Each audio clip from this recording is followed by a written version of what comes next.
The President, I congratulate you on the election to such a prestigious position.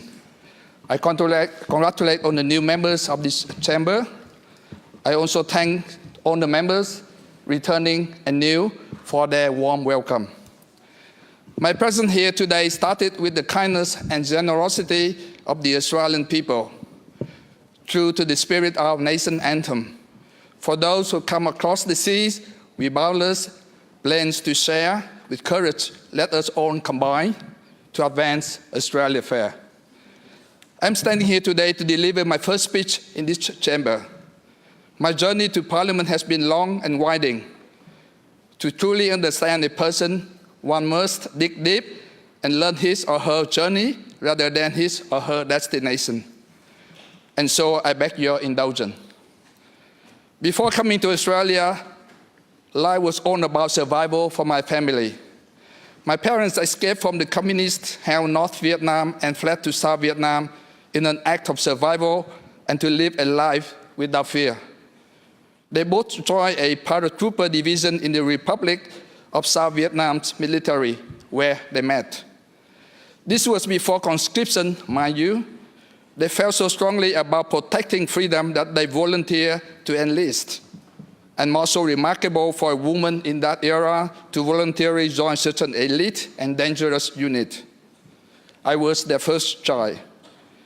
And in what seemed to be a continuation of horrid luck for my parents, I was diagnosed with a critical illness. They prepared to sell whatever they had and do whatever it took to cure me. All of the biggest hospitals in Saigon refused to take a chance on what was seen as a hopeless case, except one French hospital, perhaps out of mercy or an intrigue to experiment on an unusual ailment. On the day of the operation, without money for a cab ride, my parents walked kilometers with me, a baby, in their arms. They arrived at the hospital only to learn that the operation was canceled so that the surgeon could celebrate the coming Christmas.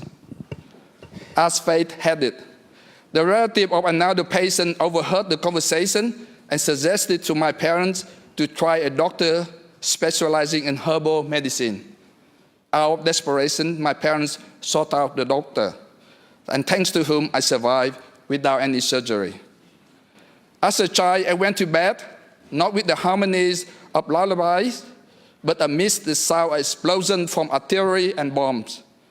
I was mostly fed, not on the milk of my mother, who was often away on mission, but with sweetened condensed milk bought from army supplies. In my childhood, I often witnessed the violence and atrocities of war. Death and destruction fell upon so many around me that soon I perceived everything from the thunder of explosions and the echoes of gunfire as less than extraordinary, and rather simply ordinary. Then 1975 came. The communists took over South Vietnam, but the war did not end there. The victors opened up another front on the people of the South. They sent hundreds of thousands to the so-called re-education camps in the most remote corners of the country. There were no sentenced terms. The detained had to stay in the camp until deemed sufficiently re-educated at the pleasure and mercy of the authorities. Some were there for decades. Many did not survive. To this day, countless bodies have never been found. Meanwhile, their families were not spared either. They were stripped of their livelihood, their houses confiscated, and the people sent to new economic zones to endure hardship. Education and employment were dished out based on personal history. The history of not just oneself, but of one's 3 generations. Opportunities was reserved only for party members and their families. It was a realization of Orwell's world.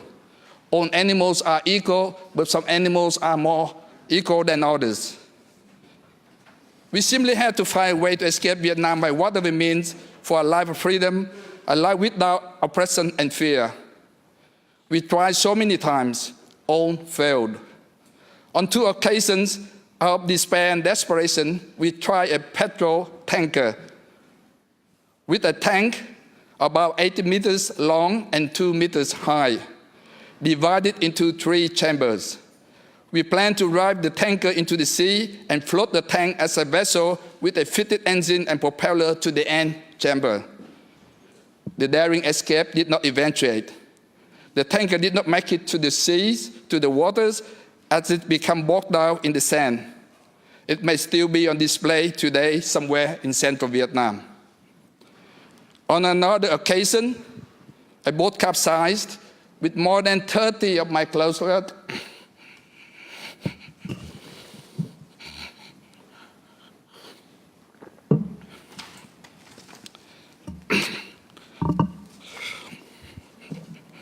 More than 30 of my close relatives on board. Most did not make it. In the end, we split up, and I boarded a small boat of 30 meters long and 4 meters wide, together with 107 other souls. We endured 5 days and 5 nights at sea with very little food and water. Each person received about 2 canteen capfuls of water per day. To further exasperate the matters, we were attacked by pirates not once, but twice. Not short of a miracle, we somehow make it to the shores of Malaysia. But we were the lucky few. Others have gone through unimaginably horrendous stories. Many perished at sea because of starvation, of thirst, or by the hand of pirates. There is no way to know the exact number of those who died. Some estimates put it at hundreds of thousands of men, women, and children. Those are the deaths I will live for, so I vow to myself. A year later, I had the chance to dedicate my PhD thesis at the University of Edinburgh to my parents, my teachers, and to my high sea companion, the boat people. The Australians came to the Malaysian refugee camp, took us in on humanitarian grounds, and gave us safe passage to Brisbane in 1980. When I first arrived in Australia, I could not believe that there could exist such a humane society outside of fairy tales. Opportunities were abundant, and I took them with open arms. Starting right away, I took a job as a laborer working with asbestos for some time before barging my way into the University of Queensland, where I was awarded the University Gold Medal upon graduation. The Commonwealth Scholarship and Fellowship Plan then took me to the University of Edinburgh for my PhD studies. After that, I spent 3 years as a research fellow at the University of Oxford before returning to Australia to take up a fellowship at the University of Melbourne in 1991. Then a position at CSIRO, professorial fellowship at Swinburne University of Technology and Melbourne University. My mathematical background has also afforded me the opportunity to dabble in financial algorithmic trading in data science and artificial intelligence. Science has been my passion and still is one of the loves of my life. Science is full of wonders and order, the kind of orderliness that I often sought refuge in during my teenage years in Saigon. Science was an escapism to get away from the surrounding chaos and cruelty. Science has taken me to many magnificent institutions around the world, as a Fulbright scholar at Columbia University to visiting scientists at MIT and Princeton Institute for Advanced Study. I have made many lifelong friends in the scientific circle. I have had my fair share of discovery and, of course, controversies. Given that background, I am very much interested in science issues and policy for our state. Australia is often regarded as a lucky country with abundant raw resources.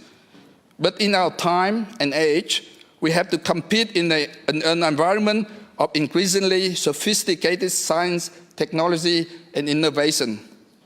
The low-hanging fruits have been harvested.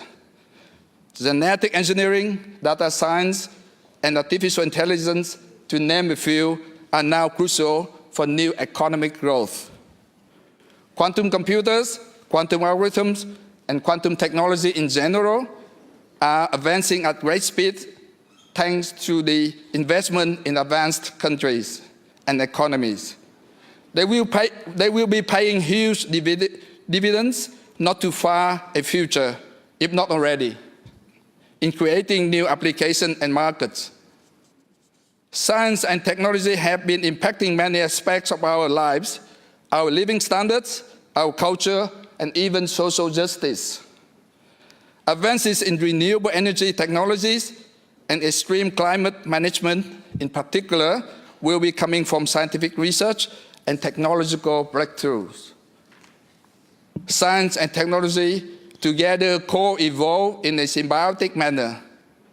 Victoria leads not only the nation but also the world in some fields of scientific research. We need to nurture and expand our scientific advantage. Research and development is expensive, but it is not only an investment in our state, but the world itself. The Victorian Labour government over the last 2 decades have invested heavily in R&D, which has given our state undeniable advantages in scientific advancement, but we could always do more. We could always shift our resources to suitably targeted areas as the times in which we live now present global catastrophe as a commonplace concern rather than a rarity.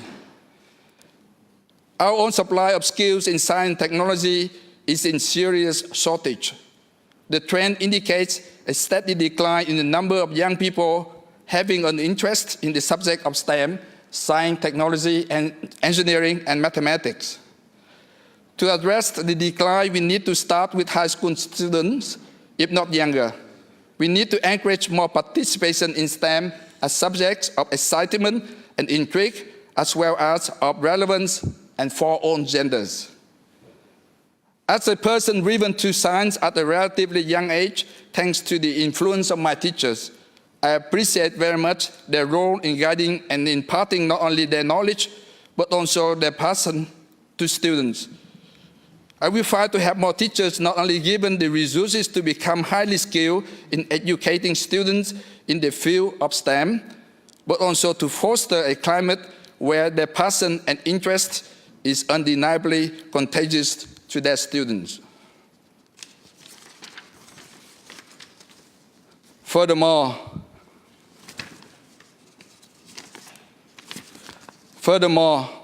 another pursuit that I have endeavored upon pertains to the importance of multiculturalism.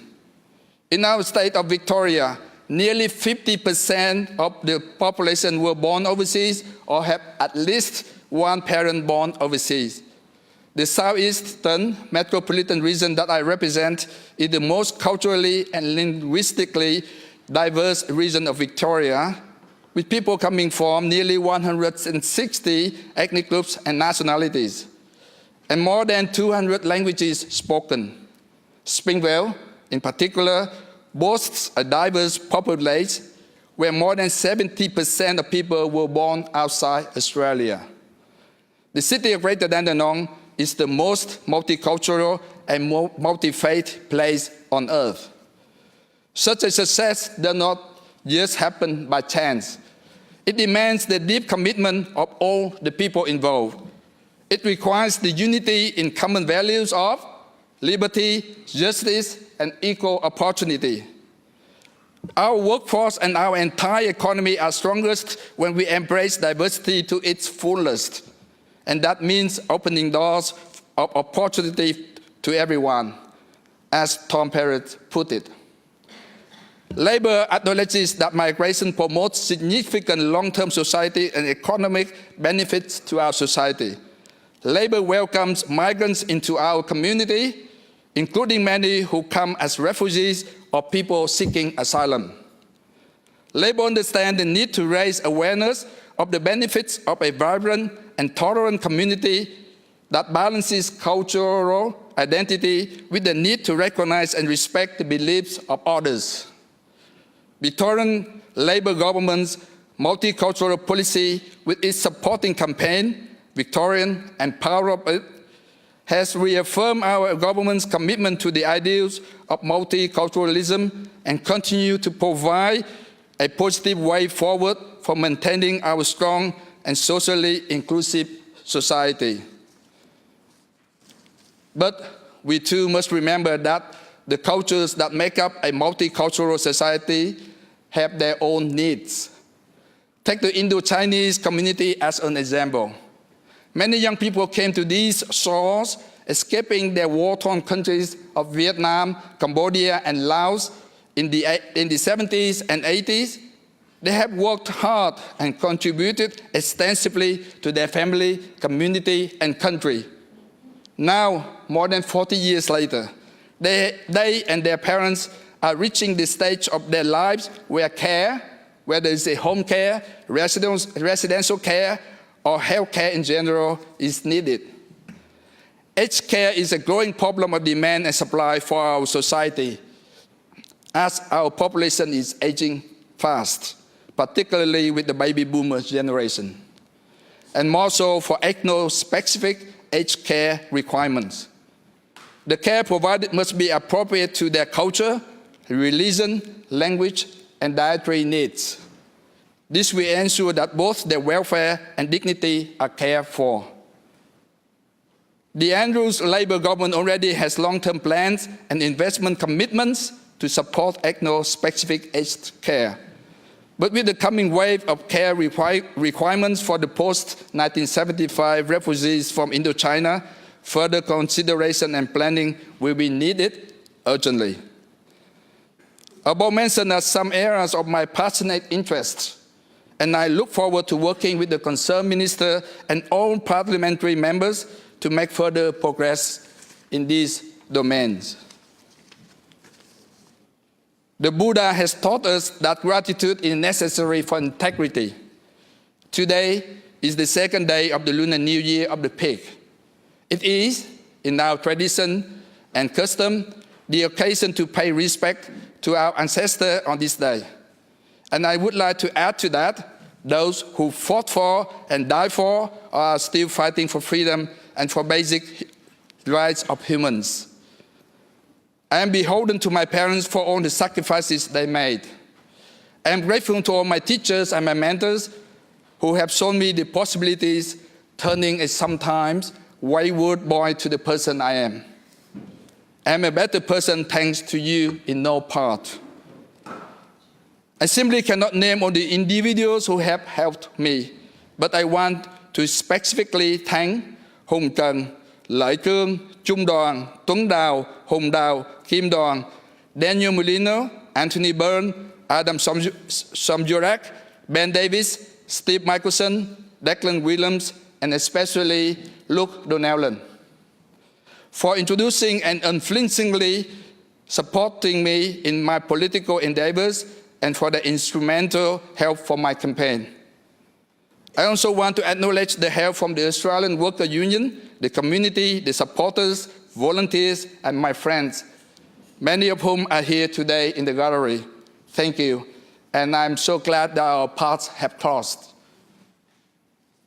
Words are insufficient to express my debt and gratitude to my wife of 39 years for everything.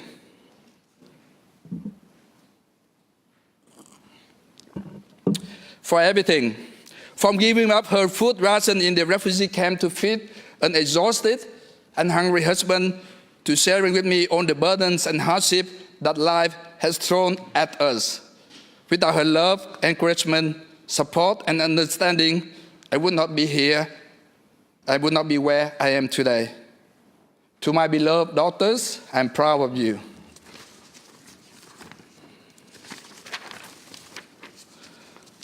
I'm honored to be a part of the labor movement. It is unflinching in its elevation of inclusiveness, progressiveness, and the right for everyone to find opportunity equally.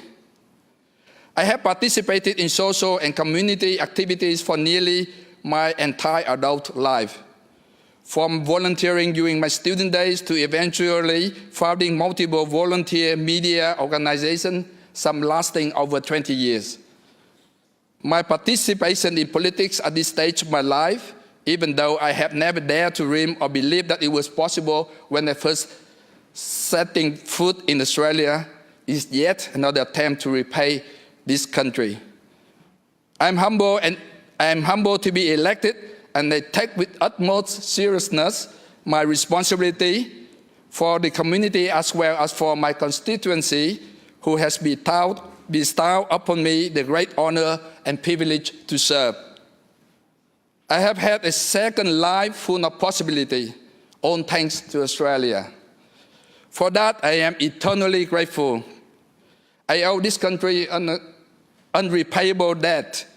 All I can do is try to reduce that debt, and I assure you I do my best.